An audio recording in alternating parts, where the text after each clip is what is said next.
গতকাল জাতীয় নাগরিক পার্টির মুখ্য সমন্বয়ক জনাব সার্জিস আলমের একটি মন্তব্যকে কেন্দ্র করে বাংলাদেশের আসন্ন যে নির্বাচন, সেই নির্বাচন নিয়ে অনেক সমালোচনার জন্ম দিয়েছে এবং এক ধরনের শঙ্কা তৈরি হয়েছে যে আসলে এই নবগঠিত রাজনৈতিক দলটির তাদের লক্ষ্যটা কি এবং তারা আসলে কি চাচ্ছে।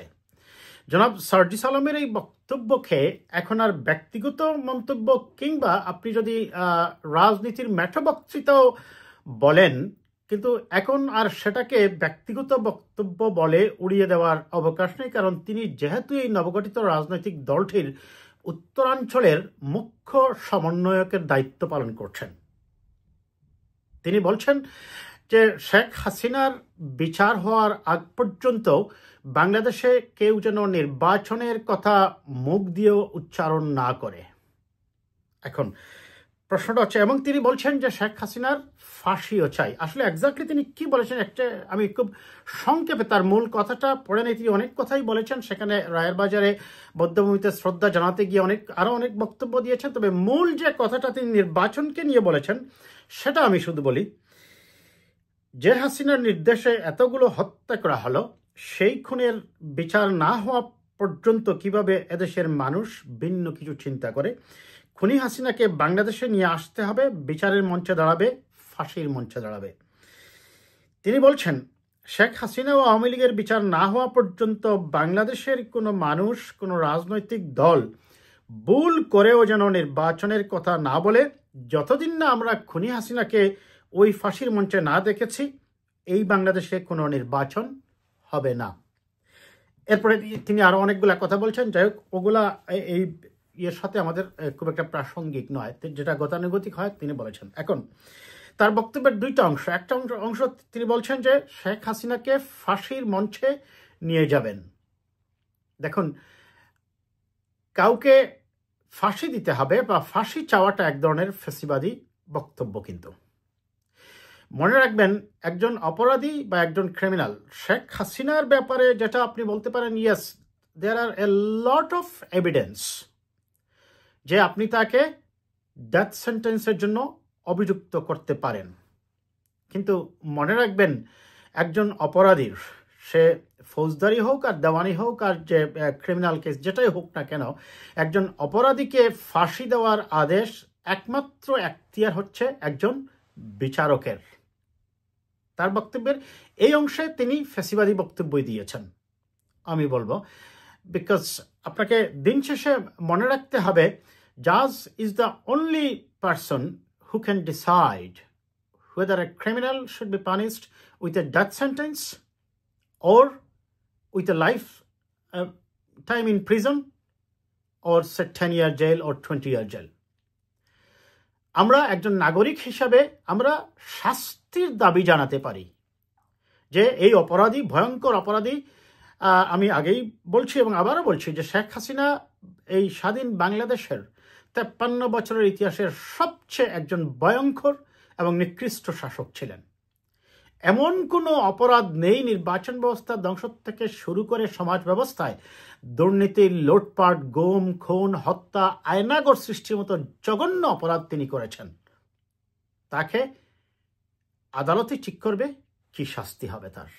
এটা গেল একটা কথা।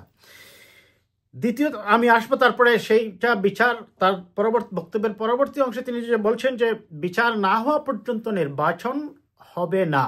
এবং এখানে আরেকটা কথা বলা ভালো, তিনি এটাই বোঝাতে চেয়েছেন যে এই সরকারই শেখ হাসিনার বিচার করবে। দেখুন, আন্তর্জাতিক অপরাধ ট্রাইব্যুনালের চিফ প্রসিকিউটর তাজুল ইসলাম কিছুদিন আগে আমি দেখছিলাম, তিনি বলছিলেন যে শেখ হাসিনার কিছু দৃশ্যমান বিচার এই বছরের মধ্যেই আমরা দেখতে পাব। সেটা কতটুকু সম্ভব হবে আমি জানি না, সেটা অনেক আগে তিনি বলেছিলেন। এখন শেখ হাসিনার যে বিচার আপনি করবেন, প্রথমত হচ্ছে এই সরকারই যে বিচার করবে, কেন পরবর্তী সরকার ক্ষমতায় আসলে তারা বিচার করবে না, এটা হচ্ছে একটা প্রশ্ন। দ্বিতীয়ত হচ্ছে আপনি যে বিচারের কথা বলছেন, সেই বিচারে আপনার তদন্ত কাজ শেষ করে তো প্রথম রিপোর্ট দেবেন, তারপরে জাজ কোর্টে নিয়ে তুলবেন। যদি তিনি উপস্থিত না থাকেন তার অনুপস্থিতিতেই বিচার হবে। এবং এখানে তিনি যদি আবার ডিফেন্স নিতে চান বা তার আইনজীবী নিয়োগ করেন, সেক্ষেত্রে অবশ্যই আরও কিছু লম্বা হবে। এবং এই বিচারটা এই বছরের মধ্যেই শেষ হয়ে যাবে এটা মনে করার কোনো কারণ নেই। তারপরে তো আবার আপিলেরও ব্যাপার আছে, তারপরে আরও অনেক রায় হয়ে গেলে তারপর জুডিশিয়াল রিভিউ, অনেক কিছুর ব্যাপার আছে। যাই হোক, আমি এত ডিটেলস যাব না ওইদিকে। প্রশ্নটা হচ্ছে এই যে শেখ হাসিনার বিচারের সাথে নির্বাচনের সম্পর্ক কেন আসছে? আবারও তার মানে কি বুঝাতে চাচ্ছেন যে শেখ হাসিনার বিচার যদি করা হয় শুধুমাত্র এই সরকারই করতে পারবে, অন্য কেউ করতে পারবে না? আমার অ্যানালাইসিস বলে নো। জুডিশিয়ারি আপনার কি হতে হবে? একটি কন্টিনিউয়াস প্রসেস হতে হবে। যে পর্যন্ত বিচার হবে, পরবর্তী সরকার এসে, যারাই আসুক, আমরা জানি না এখনো কারা আসবে, তারা এসে সেই বিচার প্রক্রিয়াটা কন্টিনিউ করবে। এখন এই বিচারের সাথে সম্পর্কিত আমরা যখন দেখি বলা হচ্ছে যে বিচার শেষ না হওয়া পর্যন্ত কেউ যেন নির্বাচনের কথা মুখেই না আনে। আমি আজকে দেখলাম যে বিএনপির স্থায়ী কমিটির সদস্য আমির খসরু মাহমুদ সাহেব বলছেন, নির্বাচনের সাথে কেন শেখ হাসিনার বিচারের সম্পর্ক আসবে? খুবই যৌক্তিক কথা। শুধু শেখ হাসিনার বিচার যেই চাওয়া হচ্ছে তা নয়, শেখ হাসিনার সাথে আওয়ামী লীগের গত ফ্যাসিবাদী শাসনের শত শত মন্ত্রী এমপির, দুর্নীতিবাজদের, ব্যাংক লুটারদের বিচার হতে হবে। এখন এই বিচারগুলা কি আদৌ এত সংক্ষিপ্ত সময়ের মধ্যে করা সম্ভব?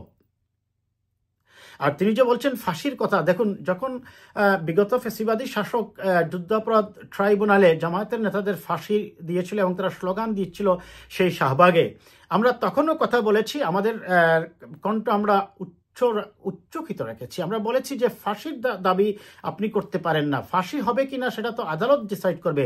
আপনি যখন ফাঁসি দেওয়ার জন্য এক ধরনের পলিটিক্যাল ইনফ্লুয়েন্স সৃষ্টি করছেন বা প্রেশার গ্রুপের মতো কাজ করছেন, কিংবা আপনি ফাঁসি দিতেই হবে এই ধরনের একটি অযৌক্তিক দাবি নিয়ে রাস্তায় মিছিল, মিটিং, সমাবেশ করছেন, তার মানে হচ্ছে আপনি আইনকে, বিচার ব্যবস্থাকে ম্যানিপুলেট করতেছেন, যার ফলে সেই যুদ্ধাপরাধের বিচারের নিয়ে অনেক সমালোচনা হয়েছে এবং সেই বিচারগুলো কতটুকু জুডিশিয়াল নর্ম মেনে হয়েছে সেটা নিয়ে এখন প্রশ্ন দেখা দিচ্ছে। তবে তার এই বক্তৃতাগুলো আমি মনে করি না এখন আর মেঠো বক্তৃতা বলে আমাদেরকে উড়িয়ে দিতে হবে, কারণ তিনি যেহেতু, আবারও বলছি, ওই দলের সমন্বয়ক হিসাবে দায়িত্ব পালন করছেন। তারপরে আসেন এই নির্বাচনকে, তাহলে নির্বাচন শেখ হাসিনা সহ আওয়ামী লীগের নেতাদের বিচার হতে মনে করেন 10 বছর লেগে গেল। তাহলে কি 10 বছর পর্যন্ত অপেক্ষা করতে হবে শেখ হাসিনার রায় কার্যকর হওয়ার পরে নির্বাচন? No, that is absurd. এই সবগুলাই মূলত হচ্ছে নির্বাচনকে পিছিয়ে দেওয়ার জন্য, কিংবা যদি নির্বাচন ব্যবস্থাকে একটু দীর্ঘ সময় ঝুলিয়ে রাখা যায় তাহলে হবে কি, একটি তাদের যে চিন্তা চেতনা, তারা এর আগেও আরো অনেকগুলো দাবি নিয়ে আসছেন। সংস্কারের কথা বলছেন সংস্কার শেষ না হওয়া পর্যন্ত নির্বাচন হবে না। তারপরে তারা বলছেন যে স্থানীয় নির্বাচন আগে করতে হবে। একে একে তারা দাবি তুলছেন, কিন্তু সবগুলা দাবি অযৌক্তিক হয় মূলত জনগণ কর্তৃক প্রত্যাখ্যাত হচ্ছে। এখন তারা যে বিচারের কথা বলছেন এবং এখন আবার নতুন দাবি তারা তুলছেন এই কয়েকদিন থেকে, যে জাতীয় সংসদ এবং গণপরিষদের নির্বাচন একসাথে হবে। নো, গণপরিষদ কেন? কারণ গণপরিষদ হওয়া বা আপনি যে নতুন সংবিধানের কথা বলছেন, তার মানে হচ্ছে আপনার সেই যে খোয়াব, সেই যে স্বপ্ন যে একটি বিপ্লবী সরকার গঠন করবেন, অথবা নির্বাচন, শেখ হাসিনার বিচার না হওয়া পর্যন্ত নির্বাচন হতে দেবেন না, তার মানে হচ্ছে নির্বাচন ব্যবস্থাকে বিলম্বিত করে আইদার আপনি 111 স্টাইলে একটি মিলিটারি গভর্নমেন্ট নিয়ে আসতে চাচ্ছেন, অথবা মিলিটারিদের সরাসরি ইন্টারভিউ আপনি চাচ্ছেন, অথবা আপনারা কি চাচ্ছেন, আপনাদের সেই দুঃস্বপ্ন বিপ্লবী সরকার গঠন করে সংবিধান বাতিল করে দেবেন এবং আজীবন এইভাবে বা দীর্ঘ সময় আপনারা ক্ষমতায় থাকবেন। তার মানে হচ্ছে নির্বাচন নিয়ে প্রত্যেকটা বিষয়ের সাথে আপনি দেখেন, শেখ হাসিনার বিচার, স্থানীয় সরকার নির্বাচন, গণপরিষদ, আপনার বিপ্লবী সরকার এবং সংস্কার, এই সবগুলাই নিয়ে আসা হচ্ছে কিসের সাথে সম্পর্ক গড়ে তুলে? জাতীয় সংসদ নির্বাচনের সাথে। তার মানে হচ্ছে আপনার উদ্দেশ্যটা হচ্ছে অসৎ এবং অপরিচ্ছন্ন। এখন কেন তারা এই কাজ করছে? বিএনপির তার অবস্থান সুস্পষ্ট সবসময় ছিল, এখনো তারা বলছে যে না, নির্বাচন হতে হবে নির্বাচনের মতো করে নির্দিষ্ট সময়ে এবং ওই বাকি প্রসেসগুলো কন্টিনিউয়াস প্রসেস হিসাবে যে সরকার ক্ষমতায় আসবে তারাই চালাবে। জামাত বরাবরের মতো তাদের অবস্থান অস্পষ্ট রেখেছে এবং গোলাপানিতে মাছ শিকারের চেষ্টাই তারা করছে, এবং তাদের এক ধরনের প্রচ্ছন্ন সমর্থনও আছে বলে ছাত্রদের এই সকল কথার মধ্যে অনেকেই মনে করেন। এখন কেন এই নবগঠিত দলটি এই কথাটা বলছে? তারা কি মনে করছে যে তারা এই দল এখনই গঠন করে ফেলছে এবং তারা আগামী নির্বাচনে একটা বড় ধরনের সাফল্য দেখিয়ে দেবে? আমি মনে করি তারা যদি এই ধরনের কোনো চিন্তা করে তাহলে এটা হবে তাদের বোকামি এবং তাদের অকালপক্যতা এবং তাদের রাজনীতির অনভিজ্ঞতা বলেই আমি মনে করি। তার কারণটা হচ্ছে তারা এখনই দল করেছে, শিক্ষা প্রতিষ্ঠানে কিছু হয়তো কর্মী সমর্থক তাদের আছে, এটা নিয়েও আবার সন্দেহ আছে মানুষের যে এই সমর্থকদের 80% বা 90%ই হচ্ছে ইসলামী ছাত্র শিবিরের কর্মী, যারা ওই দলেও থাকে ওই দলেও থাকে। আবার একই কর্মী কিন্তু নাগরিক কমিটিতেও আছে, একই কর্মী কিন্তু বৈষম্য বিরোধী ছাত্র জোটেও আছে, ছাত্র শিবিরেও আছে, এবি পার্টিতেও আছে, আবার এখন এই জাতীয় নাগরিক পার্টিতেও আছে। কাজেই আর তাছাড়া তাদের তো গণভিত্তি এখনো তৈরি হয়নি। তারা যদি এখনই এত বিপ্লবী হওয়ার চিন্তা করে বা এত বড় স্বপ্ন দেখে ক্ষমতায় চলে যাবে, তাহলে বাংলাদেশের ইতিহাসে এমন অভিজ্ঞতা কিন্তু আছে। জাসদের কথা আপনাদের জানা আছে দর্শক, জাসদের ছাত্র সংগঠন বাংলাদেশ ছাত্রলীগ, জাসদ ছাত্রলীগ যেটা, তারা কিন্তু অতি বিপ্লবের স্বপ্ন দেখেছিল, যা হবার তাই হয়েছে, অচিরেই তারা বিকল হয়ে গেছে, বিলীন হয়ে গেছে।